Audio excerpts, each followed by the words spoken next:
Palakkad Kollengode SNDP യോഗം അംഗങ്ങൾ സാദിഖ് അലി ശിഹാബ് തങ്ങളുടെ കോലം കത്തിച്ചു. വെള്ളാപ്പള്ളി നടേശനെതിരായ മുസ്ലിം ലീഗ് നടപടി കയ്യും കെട്ടി നോക്കി നിൽക്കില്ലെന്ന് ആരോപിച്ചായിരുന്നു പ്രതിഷേധം. ആ ദൃശ്യങ്ങളിലേക്ക്.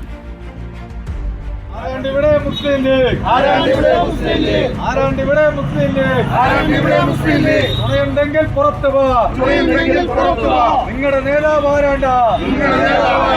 നിങ്ങളുടെ നേതാവ് ആരാണ്ടാ? ആരാണെങ്കിലും ഓർത്തോളൂ, ആരാണെങ്കിലും ഓർത്തോളൂ. SNDP തൊട്ട് കളിച്ചാൽ ആ കളി ഈ കളി സൂക്ഷിച്ചോ. ഇക്ബാൽ അറക്കൽ നമുക്കൊപ്പം ചേരുകയാണ് തത്സമയം. Iqbal Arakkal, good evening.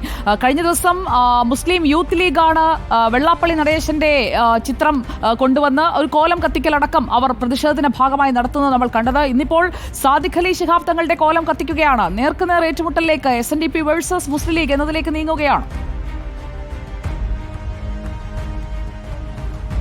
സുജയ, അത്തരത്തിലൊരു സാഹചര്യത്തിലേക്കാണ് ഇപ്പോൾ കാര്യങ്ങൾ നീങ്ങുന്നത്. പാലക്കാട് കൊല്ലങ്കോടിനടുത്ത മുതലമടയിൽ വെച്ചാണ് ഇന്ന് മുസ്ലിം ലീഗ് സംസ്ഥാന അധ്യക്ഷൻ സാദിഖ് അലി തങ്ങളുടെ കോലം ഈ SNDP പ്രവർത്തകരുടെ നേതൃത്വത്തിൽ പ്രതിഷേധം ഒന്നോളം കത്തിച്ചത്. അതായത് ഈ മലപ്പുറം പരാമർശവുമായി ബന്ധപ്പെട്ട് വെള്ളാപ്പള്ളി നടേശനെതിരെ വലിയ രീതിയിൽ അധിക്ഷേപം നടത്തുന്നു, അദ്ദേഹത്തിനെതിരെ വലിയ രീതിയിൽ ആക്രമണം നടത്തുകയാണ് ലീഗ് നേതൃത്വം. അതുകൊണ്ട് തന്നെ അത്തരത്തിലൊരു ആക്രമണങ്ങൾ തങ്ങൾ ചെറുത്ത് തോൽപ്പിക്കും, ആരെയും വെള്ളാപ്പള്ളി നടേശനെതിരെ ഇത്തരത്തിലുള്ള പരാമർശങ്ങൾ നടത്താനോ അല്ലെങ്കിൽ അദ്ദേഹത്തിനെതിരായിട്ടുള്ള ആക്രമണങ്ങൾ നടത്താനോ അനുവദിക്കുകയില്ല. അതുകൊണ്ടാണ് തങ്ങൾ ഇത്തരത്തിൽ ലീഗ് നേതൃത്വത്തിനെതിരെ പ്രതിഷേധിച്ചുകൊണ്ട് ലീഗ് അധ്യക്ഷന്റെ കോലം കത്തിക്കുന്നതെന്നാണ് SNDP പ്രവർത്തകർ ഇന്ന് വ്യക്തമാക്കുകയും ചെയ്തിട്ടുള്ളത്. ഈഴവരുമായി ബന്ധപ്പെട്ടുള്ള ചില യാഥാർത്ഥ്യങ്ങൾ പറയുകയാണ് ഉണ്ടായത്.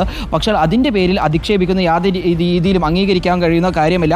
എല്ലാ വിഭാഗങ്ങൾക്കും സാമൂഹ്യ നീതി ലഭിക്കണമെന്നുള്ള കാര്യമാണ് വെള്ളാപ്പള്ളി നടേശൻ പറഞ്ഞത്. പക്ഷേ അതിനെ വളച്ചൊടിക്കുന്ന രീതിയിലുള്ള കാര്യങ്ങളാണ് ലീഗ് നേതൃത്വത്തിൻ്റെ ഭാഗത്ത് ഉൾപ്പെടെ ഉണ്ടായത്. അതുകൊണ്ട് തന്നെ ലീഗ് നേതൃത്വത്തിനെതിരെ പ്രതിഷേധമായി രംഗത്തേക്ക് എത്തുന്നു എന്ന് പറഞ്ഞുകൊണ്ടാണ് ഇന്ന് കൊല്ലങ്കോട് മുതലമടയിൽ വെച്ച് ഈ SNDP പ്രവർത്തകരുടെ നേതൃത്വത്തിൽ ലീഗിന്റെ സംസ്ഥാന അധ്യക്ഷനായിട്ടുള്ള സാദിഖ് അലി തങ്ങളുടെ കോലം കത്തിച്ച് പ്രതിഷേധിക്കുകയും ചെയ്തത്. സുജയ, ഓക്കെ, വിവരങ്ങൾ നൽകിയത് ഇക്ബാൽ അറക്കലാണ്. പാലക്കാട്ടാണ്, കൊല്ലങ്കോട്ടാണ് സാദിഖ് അലി ശിഹാബ് തങ്ങളുടെ മുസ്ലിം ലീഗിന്റെ നേതാവിന്റെ തന്നെ കോലം കത്തിച്ചിരിക്കുന്നതിന്റെ ഒരു തുടർച്ച എന്താകുമെന്നറിയാൻ നമുക്ക് കാത്തിരിക്കാം.